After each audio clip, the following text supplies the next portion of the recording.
Encore une fois, cette année au NAB, on est avec les gens de Data Vidéo. Benoît Guilbert qui va nous faire le tour de son kiosque chez Data Vidéo avec des nouveautés et des modèles d'équipement établis déjà. Donc, bonjour Benoît. Bonjour, bonjour. Ça va me faire plaisir de vous faire un petit tour. Si vous regardez le feature principal de notre kiosque, là, qui prend quand même pas mal d'espace cette année, c'est vraiment notre studio virtuel. Alors, c'est un Trackless Virtual Studio, TVS 1000, qui permet justement de faire des studios virtuels relativement économiquement et relativement simplement, là, sans trop de complications vraiment. C'est un studio qui ne va pas avoir besoin de plusieurs caméras. Les mouvements de caméra se font à l'intérieur de l'image. Donc, on peut faire un close-up, on peut faire un plan large, un plan médium. On peut passer d'un plan à l'autre. Et on a une petite interface, justement, là, qui permet de passer d'un plan à l'autre assez rapidement pour justement faire l'implantation de studio virtuel. C'est un tout nouveau produit disponible probablement dans d'ici 3 mois à peu près, 4 mois pour les livraisons. Et puis en fonction de ce que les gens veulent faire, évidemment, c'est important qu'ils nous contactent pour voir si le produit va vraiment respecter ce que les gens veulent faire de ce côté-là. Ici, Benoît, tu nous as amené à ta table des nouveautés 2014. Donc, qu'est-ce qu'on a ici? Qu'est-ce que tu as dans les mains? Tout à fait. Alors, la première chose, ça c'est vraiment très, très nouveau. On l'a reçu il y a à peu près 2 jours. On parle du SE 1200. C'est un petit switcher 4 inputs, 2 inputs HDMI et HDSDI. Avec Picture-in-Picture, Chroma Key. Ce qui est assez intéressant, c'est qu'on va pouvoir l'utiliser sans interface ou avec une interface. Donc, on va pouvoir l'utiliser simplement avec un laptop, faire le contrôle avec un software qui va être fourni, ou bien il va avoir une surface qui va permettre là, de faire les contrôles comme avec un switcher normal de ce côté-là. Ce qui est très intéressant, c'est que le prix de liste en US va être 1000 $ pour le switcher. Donc, ça, c'est encore une fois, ça s'adresse à des gens qui ont des budgets restreints, mais aussi des gens qui sont qui n'ont pas vraiment de choses très compliquées à faire au niveau de leur production. Là, on parle c'est un CCU pour caméra. La nouveauté cette année, c'est qu'on va faire les caméras Sony. L'année passée, on a introduit pour Panasonic. Pour 2000 $ US, on va pouvoir avoir le contrôle sur 4 caméras. Normalement, ça coûte beaucoup plus cher pour faire les choses. Sur la caméra, c'est assez simple. On a soit le câble Panasonic ou le câble Sony qu'on branche dans la caméra. On installe ça directement sur le trépied. On a la sortie composite pour les menus. Et ensuite, les contrôles se font RS422 via un 4.5. La question qu'on nous pose, c'est quelle est la distance qu'on peut faire avec RS422 sur un 4.5? 1 km. Donc, c'est quand même... Donc, on sauve énormément sur le prix du câble dédié. Tout à fait. Ça fait une énorme différence. Les prix des câbles de CCU, là, informez-vous chez votre dépositaire Sony, mais c'est beaucoup, beaucoup de pesos. Une nouvelle petite boîte ici, c'est une boîte de délai audio, le AD200. On avait une petite boîte qui faisait un input, c'est le AD100, qui faisait juste un input pour le délai audio. Celle-ci va avoir 4 entrées de micro et 2 entrées auxiliaires. Chaque input devrait avoir un contrôle de délai indépendant pour chaque input, pour les 6 en fait. Et on a aussi un ajustement de volume pour l'ensemble des micros et pour l'entrée auxiliaire. Donc, au niveau de l'output, parce qu'on sait bien que la chose la plus intéressante, c'est le derrière des machines et non pas le devant. Alors, ce qu'on a, c'est que dans beaucoup de nos aiguilleurs, on a 4 inputs. Alors ça peut rentrer directement dans les 4 inputs de nos aiguilleurs ou bien simplement 2 inputs pour l'enregistrement, pour aller dans une console, si la console n'a pas déjà le délai audio, là. Mais règle générale, c'est assez rare d'avoir un délai qui va être individuel pour chaque input. Si on regarde une caméra PTZ, par exemple, on va aller chercher 3 à 8, 9 frames de délai. tandis qu'une caméra broadcast, il y a à peine un frame. Alors, c'est là où c'était très important de pouvoir ajuster les choses différemment, surtout si on a deux modèles différents de caméra PTZ, une qui a 7 frames, une qui a 3 frames. Donc, ça peut être très, très, très intéressant comme produit. Ici, Benoît, on a quelque chose d'encore tout chaud, là, c'est un générateur de caractères. Tout à fait. Normalement, on a des générateurs de caractères plus traditionnels, CG 500, CG 350. Ce sont des character generators qui sont vraiment très traditionnels, c'est-à-dire carte graphique dans un PC, on rentre dans et là, on a la puissance, vraiment beaucoup de puissance au niveau des effets, de tout ce qu'on peut faire. Mais cette année, on a introduit le CG 200. Le CG 200 permet de faire en bon français, des lower third, de faire aussi un déplacement de lettres de droite à gauche et de haut en bas. Donc, ça nous permet de faire des génériques, ça nous permet d'avoir des tickers d'informations qui passent dans l'image et évidemment de faire l'identification des gens qui sont là avec le tiers inférieur. Donc, c'est tout simplement une petite boîte qui est ici. Dans cette petite boîte-là, on a un input HDMI qui permet d'avoir l'input de l'ordinateur et avec la boîte, on peut faire, en bon français, un upstream key, mais aussi un key and fill pour justement être capable là, soit de rentrer dans les deux keyers à l'intérieur du switcher et ensuite de ressortir par le switcher versus sortir du switcher dans le CG et ensuite aller en onde. Donc, c'est un petit peu la différence entre les deux. C'est 780 $, ce qui comprend la boîte hardware pour faire l'overlay et évidemment le software qui va venir avec. Alors, pour ça, là, ça nous donne quand même quelque chose de pas mal clean au niveau de ce qu'il y a. Et si on combine ça avec un de nos studios portatifs, bien, c'est vraiment très petit. Le laptop, la petite boîte, ça se fait extrêmement rapidement et puis ça fait quelque chose de fini, finalement.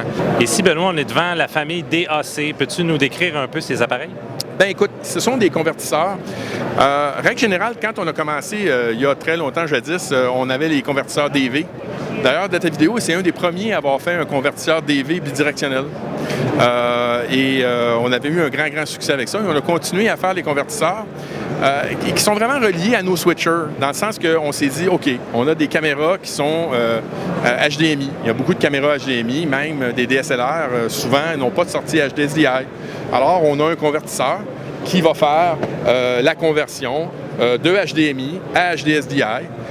Nos convertisseurs, une chose qui est assez intéressante, c'est que sur tous nos convertisseurs, l'alimentation électrique est vissée dessus. Donc, c'est pas juste un insert qui risque de se défaire à un moment donné. Donc, ça, c'est une chose qui est intéressante.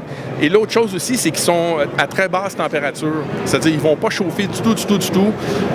Moi, normalement, là, quand je les allume le matin, je les ferme pas.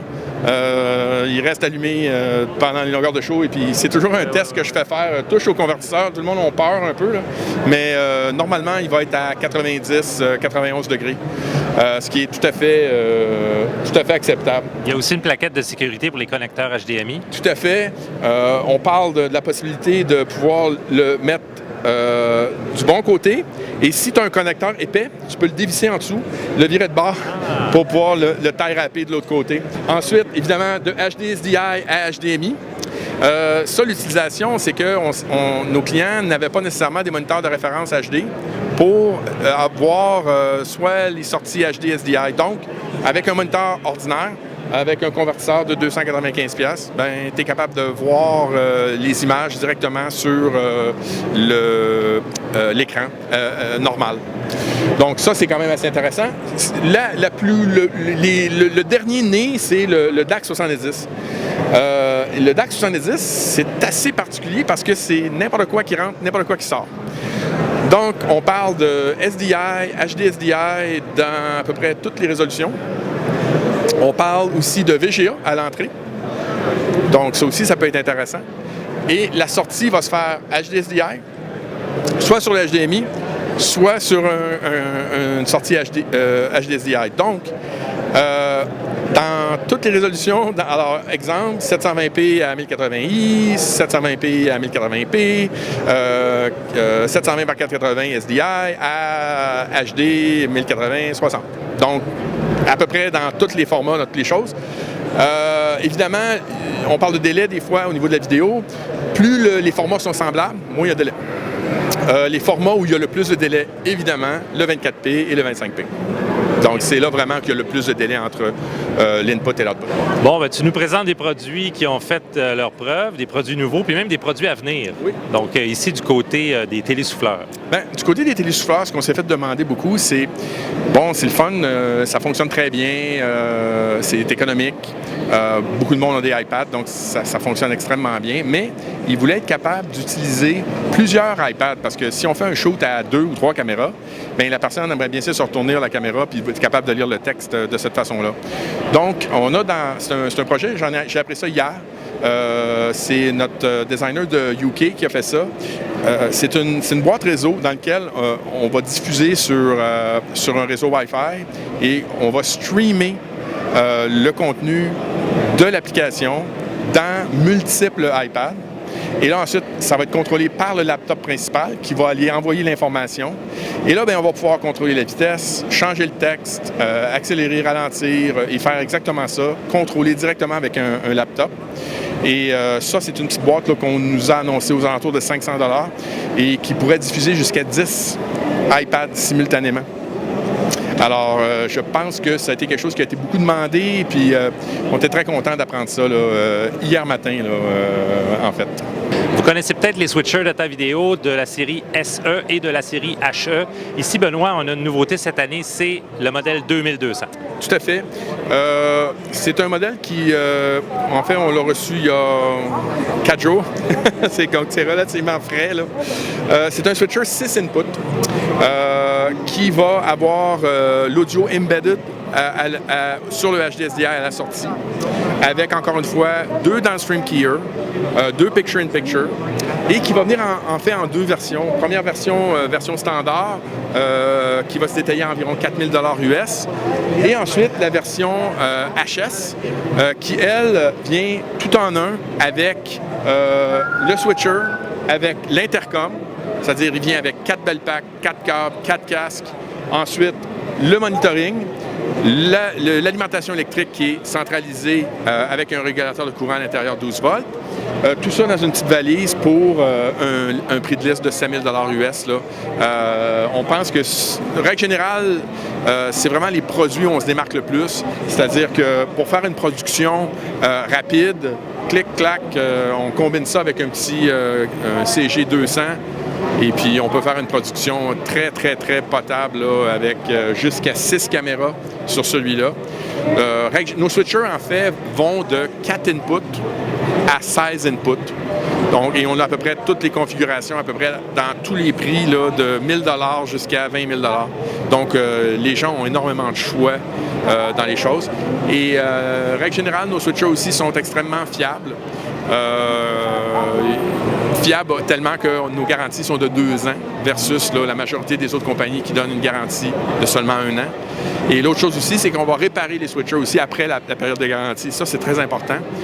Quand on investit 4-5 000 $ sur quelque chose, quand il finit la garantie puis que je le mets dans les poubelles, c'est pas très intéressant. Donc, nous, on garde des pièces parce que c'est nous le manufacturier. On n'est pas une très grosse compagnie non plus. Donc, lorsqu'on appelle au technical support, on parle à une personne. Ça aussi, c'est dans le jour. Aujourd'hui, là, ça paraît un petit peu niaiseux là, de dire ça, mais c'est aussi un très, très gros avantage pouvoir contacter quelqu'un puis de dire c'est quoi mon problème puis est-ce que tu es capable de le régler. Donc, règle générale, on essaie de faire de notre mieux pour régler les problèmes.